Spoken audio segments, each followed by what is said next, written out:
Thank you for joining us again on TVC Breakfast. Russian President Vladimir Putin basked in a victory early Monday that was never in doubt anyway, as partial election results showed him easily securing a fifth term after facing only token challengers and harshly suppressing opposition voices. With little margin for protest, Russians crowded outside polling stations at noon on Sunday, the last day of the election, apparently heeding an opposition call to express their displeasure with Mr. Putin.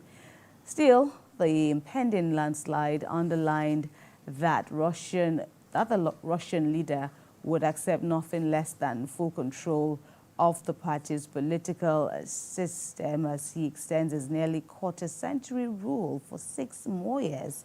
Although many describe the election as lacking democratic legitimacy, President Putin will still remain in power from what we see now. And joining us via Zoom from Moscow, Russia, is the chairman Nigerians in the diaspora organization in Russia, Dr. Godwin Ibe. Thank you for joining us on TVC Breakfast this Tuesday. Let's have your reaction to the emergence of Mr. Putin as the winner of last week's election, which ended on Sunday. Of course, many had expected that he would be victorious. But what's your take? First of all, thank you so much for having me, and thank you viewers for tuning in. Like you rightly pointed out, part of it was right. His victory was expected, but what is more striking is not just the fact that he had 87% of the votes, but what is more striking is that the turnout for the election was over 77%. So Russians didn't just say, well, we know Putin would win, so why do we have to go out to vote? They actually came out to exercise their voting rights, and this can be attributed to 2 main factors. The first one is the feeling of external aggression for regime change, which they feel based on especially the broad sanctions that were applied to all Russians who feel like they are punished for nothing. They did nothing to deserve the broad sanction, which has been ineffective anyway. And then secondly, the reasons for which the sanctions were placed on a leader who is seen as defending his national interest, which is protection of the lives of Russians, integration of new territories into the Russian Federation, and going against the expansion of NATO closer to Russia's border. So based on these two mutually inclusive factors, they decided to come out and exercise their voting rights, and so you have such a huge turnout on the election day. Okay, so we see that the United States, Germany, the UK, and other nations have said that the vote was neither free nor fair. That's due to the imprisonment of political opponents and censorship. But what we see on ground seems to be a different scenario entirely. Obviously, these are the whinings of competitors. They would never say it was good in any case. I mean, even if Angel Michael and Gabriel had to stand at all the polling units, they would still say it was far from perfect. What is more important is to look at the comments from allies. Indian Prime Minister congratulated Putin on his victory, expressed hope for further strengthening. The Emir of UAE congratulated Putin, Belarusian President, China, even Turkey, a member of NATO, congratulated Putin. Senegal, a country, African country, they were one of the observers of the election period, and they so much loved how smooth it was that they asked Russia to import the voting system into Senegal so that they can have a free and fair election. So basically, we already understand why they can make such business accusation, but there are no proof, there's no evidence. I, in Moscow, didn't see any election violence or malpractice. People in other cities in Russia also didn't see. So basically, there are no evidence or facts or proof to their claims. It was smooth, it was free and fair, and there was a very high turnout. So in your own view, I'm sure you spoke with Russians. What do you think it's their mindset as regards this election victory? Sorry, I didn't get that. I said, you said, I'm sure you spoke with Russians during the course of the campaigns into the elections. What is their own mindset towards this victory? Yeah, the mindset of Russians basically is most of them are pro-Putin. It's like the results are reflective of what exactly is on the ground. And you know, it was so easy. And basically, I represent the interests of Nigerians in diaspora and Russia, all encompassing all the federal districts of the Russian Federation, and no one experienced any glitch while voting. It's so easy. There was both physical voting, there was online voting. You don't even need your computer. Just on your mobile phone, you can lay on your bed just with few clicks of the button and you voted. It was so easy, so seamless. You know, there was nobody who was denying their voting right. There was no violence. It was so easy. I think it's very reflective of the mood in Russia, and no one can doubt that based on the current geopolitical climate, those in the West and NATO would always not have good compliments for Russia. But the good news is that NATO doesn't represent the world. Most of the world, including Turkey, which is a NATO member, congratulated Russia, accepted the results of the election, and want to do further relation. By the way, Jean-Pierre, the spokesperson for United States President Joe Biden, when she was asked about the election, she said, Putin is the president of Russia. That's what she said. So basically, it's a result which they have to accept, and wisdom will say that they should start working towards more cooperation and negotiation with the current leader of Russia, because it's very good when two nuclear powers or all nuclear states work along together for the peace of mankind. Okay. All right. We've, like you have said, we've seen many countries from the West and beyond denouncing the elections, the pattern of the elections yet again that saw the emergence of President Putin, you know, securing another 6 years in office. But you say, and I want you to expand, you know, that point you made briefly, that you already know why. I'm quoting you cautiously, but you know that was the hint you gave earlier on, that you know why these countries are saying this baseless or making these baseless accusations. I want you to speak more on that. You know, while you chose earlier on to talk about the countries in solidarity with the Russian side, but then let's also explore the other angle. Why you believe, you know, that why you think you know why the Western nations, of course, including there's Ukraine and there are others who insist that you know, Mr. Putin is just power drunk. Well, they're like I said, I use the word competitors. They are geopolitical competitors, and obviously, geopolitics isn't always a game of angels and saints. Sometimes there's information warfare, there's propaganda. Almost everything that happens has a kind of propaganda value, and they try to milk out as much propaganda from every single situation as possible. I mean, we look at the case of the Skripals in the UK, the case of Julian Assange, the case of Navalny. One thing we can see in common is that at the current stage in the world, even when there's a criminal case, a potential criminal case of very high magnitude, both sides do not openly share evidence. They just make a conclusion and say, we saw the evidence, we make a conclusion, and this is what you should believe.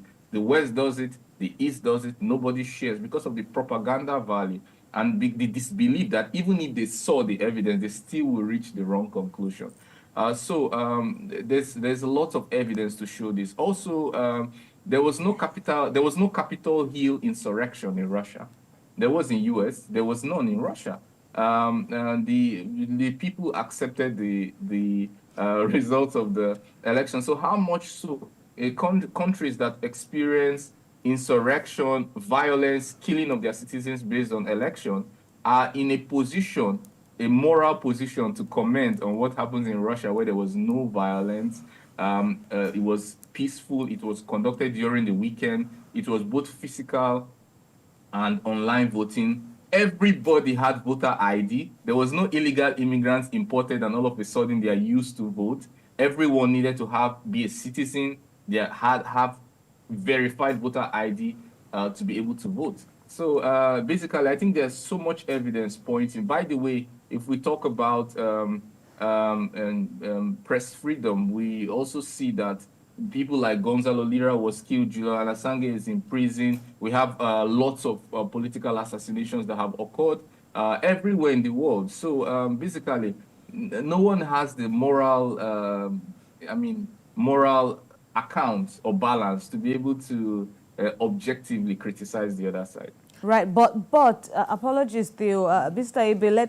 Let me still push this point further and get your insights, since you are an insider, so to speak, in the country. In the words of the President of the European Council, Charles Michel, which has also sparked divergent reactions. Just before the polls even opened, he said, ironically somehow congratulating Putin on his victory in a country where, in his words, no opposition, no freedom, no choice. You talked about, the opposition, the dissenting voices that have been more or less silenced, and you say the world is also not immune from this kind of abuse. But, how does it, reflect? How does it seem to you in a country where the majority came out to vote, but then there is no presence of, the opposition? They've been more or less silenced. As I understand clearly, what I saw from many of the news articles from the West was that there was some few people who were protesting against even though I didn't see them, there were people who were protesting against during the election day. And now it goes against, its counter logic goes against their rhetoric. If there were some people who represent the minority, because they agree that 90% voted for Putin, or close to 90%, if 10% minority were able to express their views on the election day, then it means that there was truly freedom of expression, because they are clearly the minority, and the minority by a very far margin. So it goes against their rhetoric. Now, I understand you have to read what EU says and what this says, but I want to focus more on what Russian friends, all the countries that are important to Russia, have congratulated Putin. For example, Saudi Crown Prince Mohammed bin Salman, he cordially congratulated Putin on his convincing victory in Russia's presidential election. We have President of the Republic of Congo, Denis Sassou Nguesso, congratulated Russian president on his re-election. We have the Turkish president, Recep Tayyip Erdogan, Right, who warmly congratulated Putin, as well as the Libyan Presidential Council chairman, Mohamed Al-Menfi, who also congratulated Vladimir. So we shouldn't give too much value to the enemies of Russia. Rather, there are all so right. many friends who you could quote who congratulated Putin. Okay. Okay, so after all said and done, Putin is now the elected leader of Russia, the elected president of Russia for a 6-year term. He's been leader since 1999 up till this day.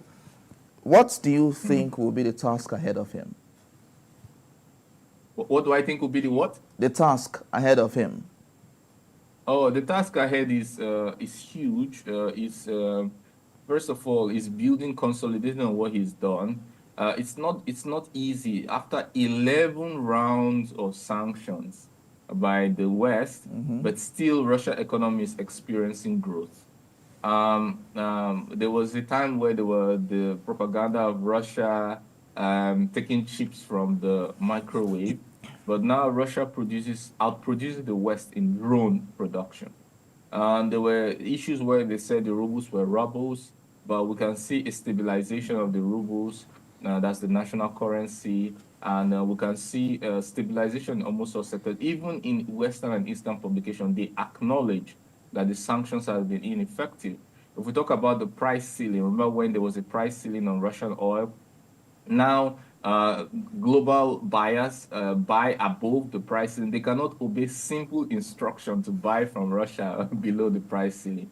We also have the cooperation between BRICS and OPEC Plus, which have been very productive, helping in stabilizing commodity prices around the world and regulating the supply and demand of these essential energy raw materials. Also increasing the socioeconomic status of Russians is good. I mean, to increase the salaries, reduce the unemployment rate, fertility rate. We understand that demographics of Russia could be improved, and there are lots of social programs that encourage mothers to give birth, maternal programs that support mothers. We also have building up relationship with Eastern countries, since the West are kind of taking their Okay. time or not as quick as they should be. So looking at all of you, all you have said, if there was a change of guard, or if we had a viable opposition and suddenly that opposition had won the election, will Russia be this viable in the future or in the coming days? Because it looks like, because there's been only one man, that Russia has had economic prosperity and the country is the way it is at this time. But if there was a change of guard, will this still be the case? I think so. I think the Russian electorate are sophisticated to be able to pick the best out of available options. Recall that there were 4 political candidates. Putin was not the only one. And those 3 other alternatives, they were all experienced politically. That means they were in the legislative arm of the government. They have served the interests of the Russian Federation. So the Russian people could see their track record and be able to pick among the options that they had. So I believe that President Putin is just an example of the Russian electorate, just an example. And so if he is not the president tomorrow, somebody else will come up from the Russian electorate, become a candidate, and will most likely push for Russian interests. I would even go further to say that our president, President Putin, is one of the least hawk in Russian politics. If you had somebody like, I don't know, any other alternative who is like pro-Russian there, they wouldn't go the extra step that Putin takes to try to make try and legalize all his actions. He doesn't just take any action and then give any reason afterwards. He always builds up a case. Even before the launching of the special military operation, he waited for 8 years when the Donbas residents were constantly shelled. He came up with a Minsk I agreement, agreed to it, Minsk II agreement. The European countries, they penned their signature on this agreement, which they violated and later claimed that it was a ploy to arm Ukraine. So he always tries to build up a case before he takes a rash decision. I can tell you that many hawks, that's pro-Russian hawks, will not be that calculative, may not even be that calculative before they take an action. Okay, so you talked about the 4 other candidates. Are these candidates, or the 3 other candidates rather, are they leading candidates? Are they candidates that are strong enough to win the elections or win any elections when Putin is involved? I mean, if you are voted into the legislative arm of the government, you must be strong enough. But that's different. That's different from being the president. No, it's different. But what we are talking about, if they are, they pull the crowd. The fact that you're in the legislative arm of the government means that you have a constituency, that people actually elect you. You're not a nobody. You're not a social media warrior. You actually have the votes of people. People recognize you as a leader, and you can control a vast region of the country. So these 3 candidates are not nobodies, are not unpopular people. They are people who have been voted in by lots of Russians to positions of authority in the government. So they definitely can, in the absence of Putin, they could have been president. But it's clear that Putin is the clear favorite based on the 2 reasons I gave you. The first one is the broad sanctions on Russia, which Russians see as unfair. And the second one is the fact that he's actually doing something which they perceive as defending the national interest. So including the war, make a statement. including the war. The special military operation that was conducted was done to defend the lives of Russians, which were shelled for 8 years in the Donbas region, and which led to the loss of tens of thousands of lives, which were published in the United Nations. There were so many attempts at peace in Minsk I, Minsk II agreements, which EU leaders like Angela Merkel, Holland, they openly came out and said that they didn't plan to obey the peace agreement. They wanted to use it as a ploy to arm Ukraine and continue the shelling of Russian residents in Donbass. So if we take that as face value, we can see that there's a rational reason for his action. It's not like some kind of crazy reason. There's a rationale for his action. It may not be, I personally condemn more violence. I want to see peace. I want to see more negotiation between. I want to see the East and the West get along. I mean, it would be a dream come true for me. But I can see the rationale for his action, and I can see the failure on the part, especially of the West, to keep to Minsk I and Minsk II agreement, as they have clearly openly admitted. All right, but so what steps? What would you like to see differently in this quest for peace, as the war lingers? You know, in Ukraine, there have been reports recently, even now, of increased shelling from the Russian side on the Ukrainian border. For me personally, the war is over. It's just the battle that is continuing. And my reasons are very obvious. First of all, the motive of NATO was to defeat Russia militarily on the battlefield. Then they changed their stance. They said now there was a stalemate. And then they now say that Ukraine lacks the ammunition to attack Russia. So it means that whatever the battle that is going on now is not sustainable. And also we are already aware that Ukraine has lost 20% of its territory. It has lost close to 500,000 soldiers, and that does not include the disabled, permanently disabled, and the social support they need to do. We know that they were a country of 30 million people. 10 to 15 million people have already immigrated out of Ukraine to greener pastures. We understand the territory of Ukraine is large, very large, and the population it has now is not enough to keep the territory from a geopolitical perspective. So they will need to welcome a lot of immigrants. What needs to be done is for the West especially to recognize the reality, to accept the reality on the ground, encourage Ukraine to come to the negotiation table. Recall that there's only one country among Russia and Ukraine that has banned negotiation, and that is Ukraine. They should encourage Ukraine to come to the negotiation table. They should also stop the proxy conflict, because the conflict basically is not between Russia and Ukraine, it's between Russia and NATO, using Ukraine as the territory for the proxy conflict. So it's also interesting. It will also be nice and maybe morally okay for them to say, okay, we don't want to continue this proxy conflict. Let us come to the negotiation table and try to work out some things forward, because it's always very good when the East and West get along, especially nuclear states. It's in the benefit of all of humanity if they can get along. But then it will not work based on political rhetorics, harsh language, saber rattling. This will not be policy, because Russia doesn't need validation from them. Russia doesn't need their opinion, basically, and Russia will continue to do what it thinks is in its best interest. All right, Dr. Godwin Ibe, the chairman of Nigerians in Diaspora Organization in Russia, thank you very much for your insights on TVC Breakfast this Tuesday. Thank you so much for having me. Thank you, viewers, for tuning in. You're watching TVC Breakfast. We'll take a break and return with more as we enter the second half of the show.